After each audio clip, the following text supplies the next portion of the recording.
Words, Jennie Jacques' interview with Professor Chris Ponting. We're recording on both, yes. Okay, excellent. Fantastic.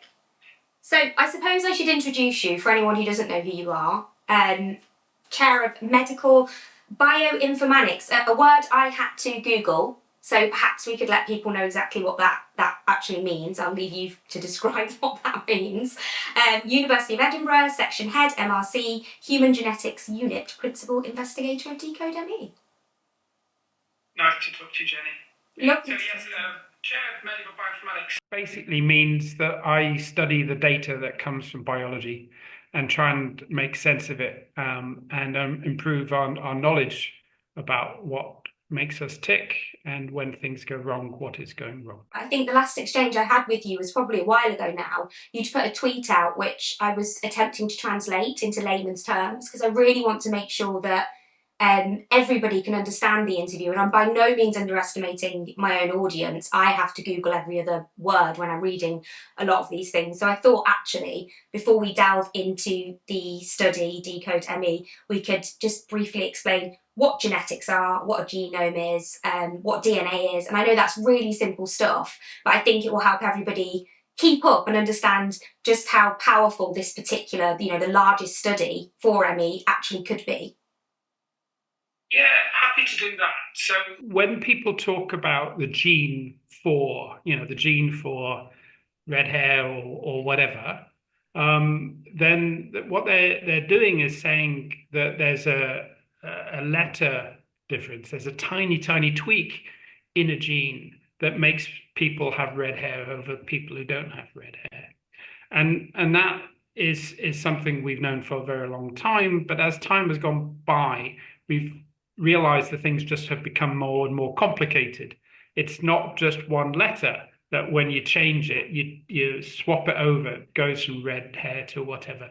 And so what we're trying to do when we're studying DNA is not just think about the genes, of which there are 20,000, a large number, but we're trying to work out what's going on for every single letter, and I'll explain what a letter is in a minute, across every chromosome that you and I have. And the letter here is a chemical compound, and there are 4 types. There's an A and a C and a G and a T. And almost everywhere, you and I and everyone else have exactly the same letters. Oh, can I interject? Yeah. I did some research. Is that called the SMP, the SNP? It is. It's Yay! Scottish National Party, but it's the single nucleotide polymorphism. And that's SNP, and we do call it a SNP. May not mean anything. Right, it's just a sort of random change that's been introduced into the human population, and it doesn't mean anything. So we in what we do, we have to try and sift all of these things that don't really mean anything from the very rare, needles in a haystack SNPs that actually do change something. And those are the SNPs, the DNA letter changes that we're keen on finding that explain why some people have ME. I think I'm okay to get very excited about what this could potentially mean for ME, because it's helped other illnesses too, hasn't it? So the type of thing that we're doing in genetics has helped a load of people with different illnesses. And by those, I'm thinking diabetes. Mm-hmm. In particular, we've learned a lot about diabetes, about the different types of diabetes. Neurological diseases, things that have gone awry in the nervous system, multiple sclerosis, then disorders of the gut. We as a field, scientists, have learned hugely from studying DNA. So the question really isn't, why are we studying genetics? The question is, why didn't we do this 20 years ago? I mean, why didn't we do so much more 20 years ago? And I do have an interview coming up with David Tuller and George Monbiot, 2 investigative journalists, who did a great interview together, which caught my attention. And I don't want to harp on about things like the PACE trial because, in my opinion and many others, it's officially been debunked. But yeah, unfortunately, medical misogyny at the heart of it, and ME was psychologised when it most definitely shouldn't have been. But you know, I think as you said before in an interview, and I loved this word, you said science is disputatious. You know, you have people talking about what they think versus what someone else thinks, but unfortunately with ME in particular, there's a very corrupt history. So 20 years ago, for example, this would never ever have got the funding because unfortunately, I'll say in my opinion, but it's the truth, lies were believed. I accept what you're saying, okay, and that's in the clinical field, and I'm not qualified to talk about clinical aspects. What makes me rage is why science hasn't progressed in 20 years. Yeah. So there's this. I was horrified when I realized that when I was entering ME field as a scientist, I thought I would be able to help. In other words, be a helper. I didn't feel ready to want to lead anything. Because what did I know about ME? Almost nothing. I've learned a lot from people with ME. They are my guides and my teachers. But what was horrific, and I still find horrific, is I wanted to help, but I couldn't help anyone because there was no one leading this. And this is what I still find really difficult, is the fact that there are no or very few leaders in science, in healthcare, in politics, to try and make a difference in ME. And that makes me angry. Well, it makes me angry too. Of course, you know, essentially 6 years, the majority of 6 years of my life, and many more for many other people, and at perhaps for a much longer period, the severe end. So I actually have to pull back my anger in order to even articulate conversation because it is absolutely horrendous. However, I will inject some hope, and it's not like toxic positivity here. Things are moving in the right direction. I think off the back of Maeve's inquest and off the back of COVID-19, although I do appreciate that ME diagnoses seem to not be being diagnosed as much as they should off the back of COVID-19 as we predicted, because we do have some statistics. Things are changing, and I don't know if I am just some sort of whimsical optimist, but I actually do believe we are moving in the right direction, and something like your study, which opens up, hopefully, massive avenues for other researchers to jump on and explore, I think is powerful stuff, and it's kind of why I wanted to talk to you in particular about it. There is reason for hope.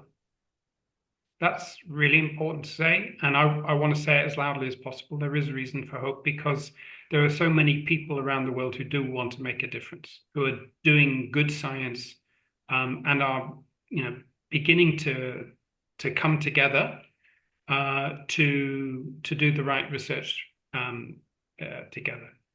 But I come back to it. It's 20 years. It should have been done 20 years ago. So we've always known as scientists what we should have been doing. It just hasn't been done. So there are hopes now that the right things will be done, and they will be soon. And, you know, if you're really wildly optimistic, you should say there are better technologies coming, and we should, as a field, leapfrog the other diseases to be at the forefront of all of the new technologies, because this is a disease that's been underserved for such a long time.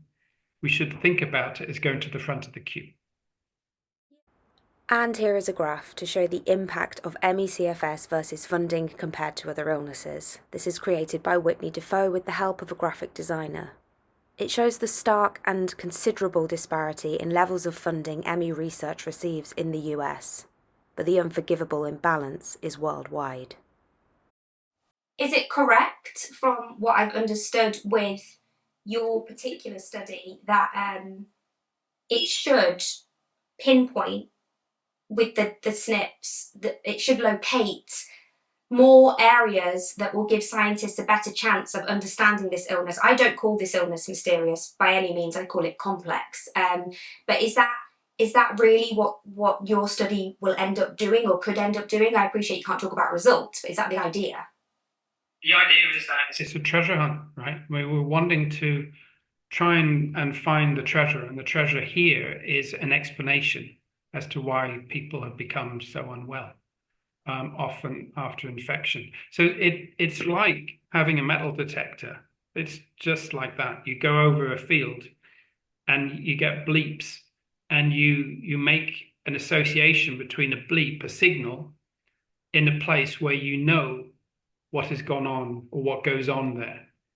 So if we get a bleep over a gene that is to do with immunity, we kind of go, here's an immune signal. And imagine then going across the field and finding 5 immune signals. We go, not just 1, but 2, but 3, but 4, but 5 immune signals. Therefore, genetically, we can describe ME as an immune disorder. People have been gaslit for far too long across society. They've not been believed.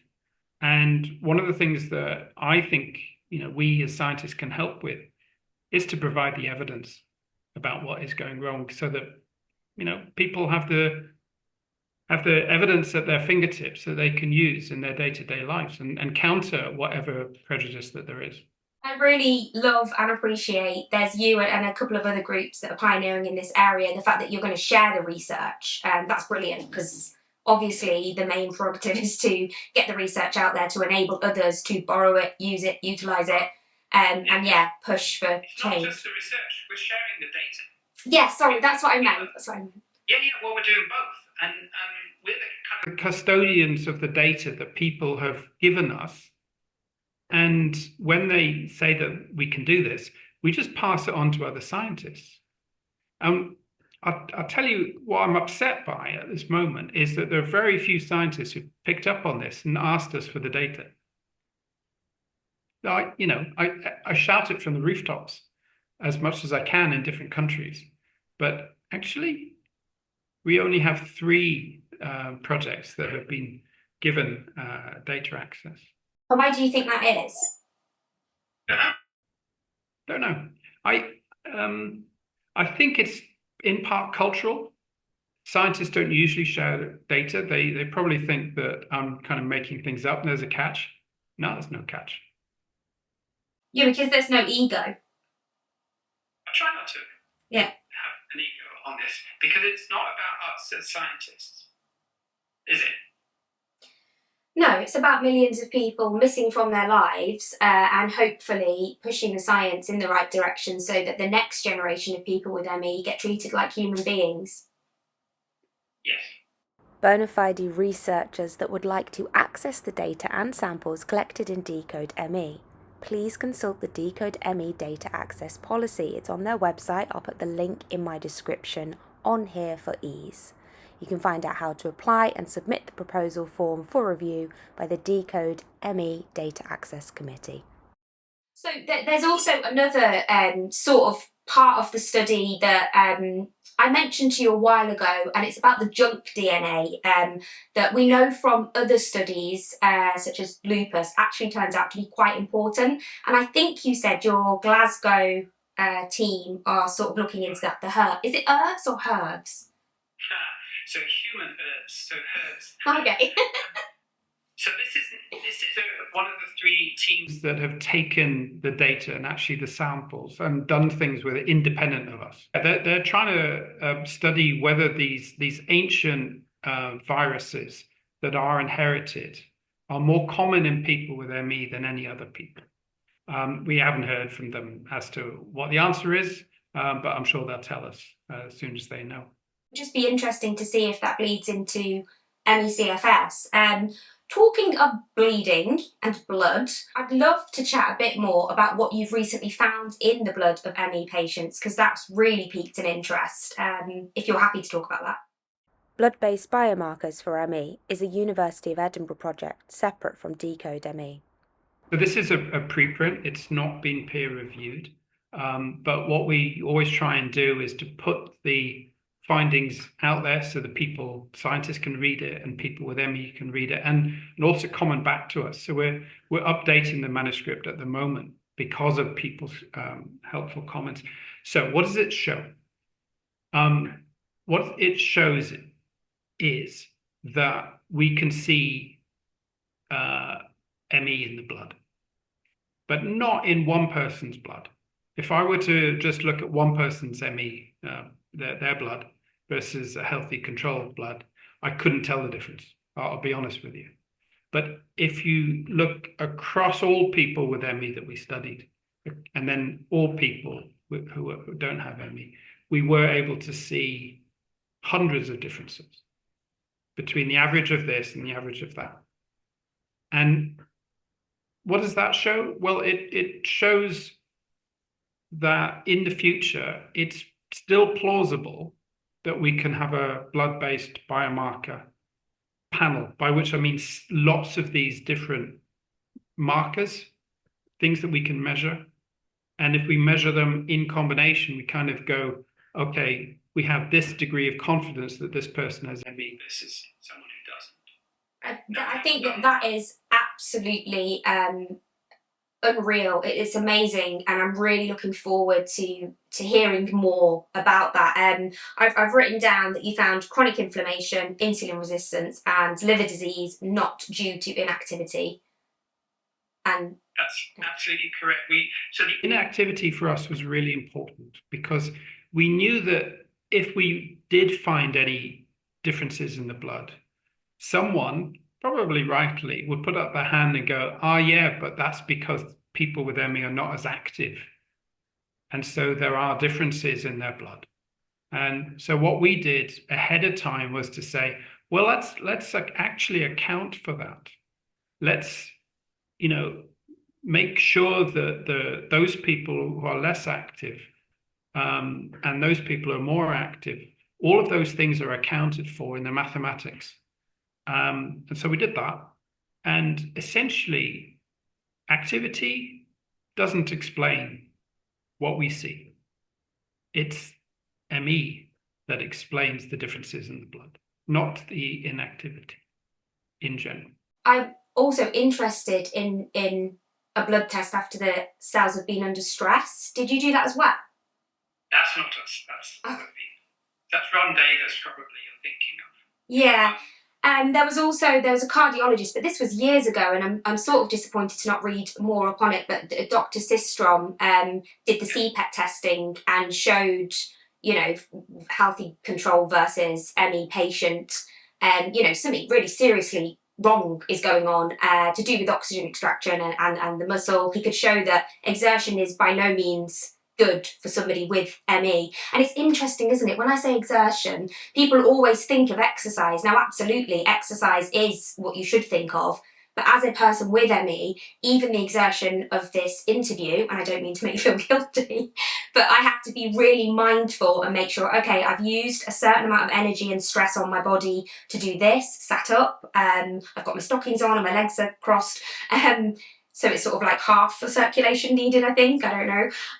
But I'm going to have to monitor the rest of my day and make sure I do pace myself and sort of lie down and stay still and quiet for the other half of it. And as I say, that's at the milder end. That's where I put myself. Ironically, my camera battery dies here.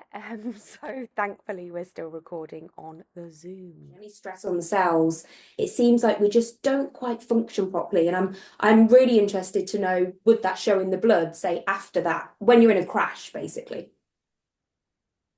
So that would be fascinating to know about whether the future panel that separates people with ME from others basically will only work in a crash.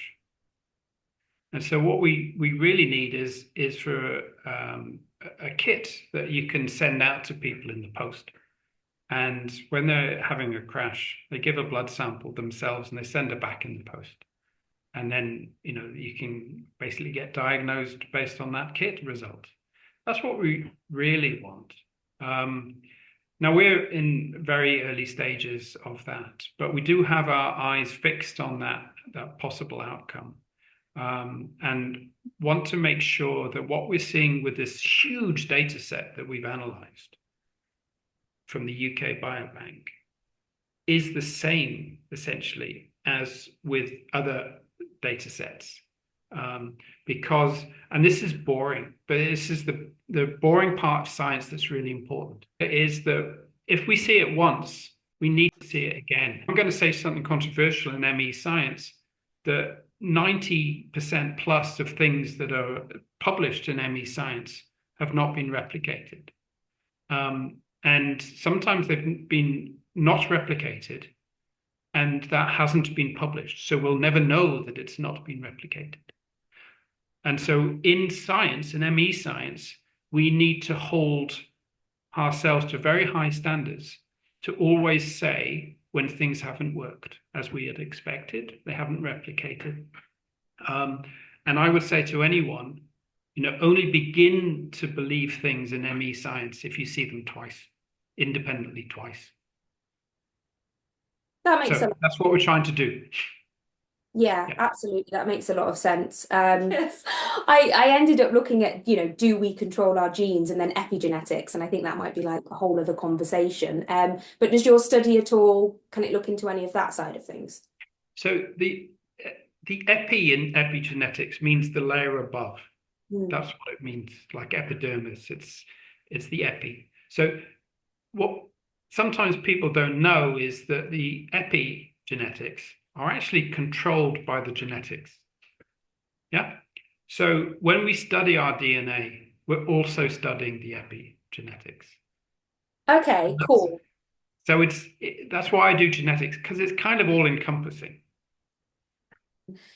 I think there's a huge universe of possibilities, just from what I'm reading. And again, I know I like to be optimistic. I can't not be. And I'm really excited to see the results. And maybe we can talk when your results are out so that we can have a better conversation. Keep hopeful. I think there is reason for hope. There will be a result from DecodeME. Whether it's negative or positive, we don't actually know today. But immediately we've written down what the result is and we're happy with it internally. We're going to put out a preprint and let everyone read it. And then we'll hear back what people think, and then we'll make it better and then move on. And do you have the date for that, or you can't really say? No, it's essentially as fast as we can. I mean, we've been working for years as fast as we can, and nothing is changing. We're just doing things rapidly and to the highest standard.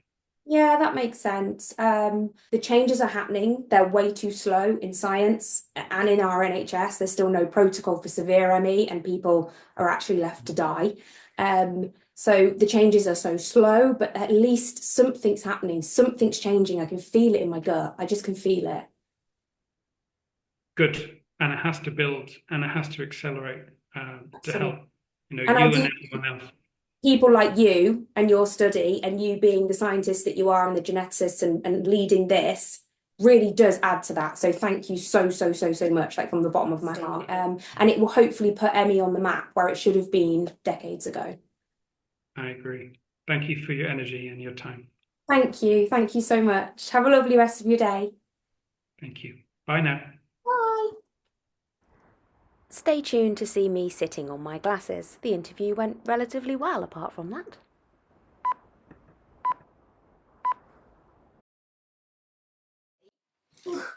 God, I saw the glass. Oh, no, you didn't.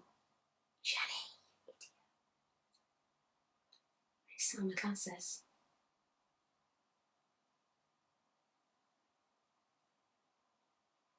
That's so sad. They did break. Oh, I really will look like a mad scientist. I'll have like a bit of tape around the corners of my glasses. Okay, well, I just wanted to see what my glasses look like. I see you. I probably need to clean the lenses. I can't believe I just sat on the glasses. I'm trying to limit the amount of times I get up and down, so I need to pace myself, otherwise I'll be lying down for the bloody interview. Here I am talking to myself. Anyway, eyeline, camera, which I'm not going to look at. Kindle Scribe, phone with questions on. Great.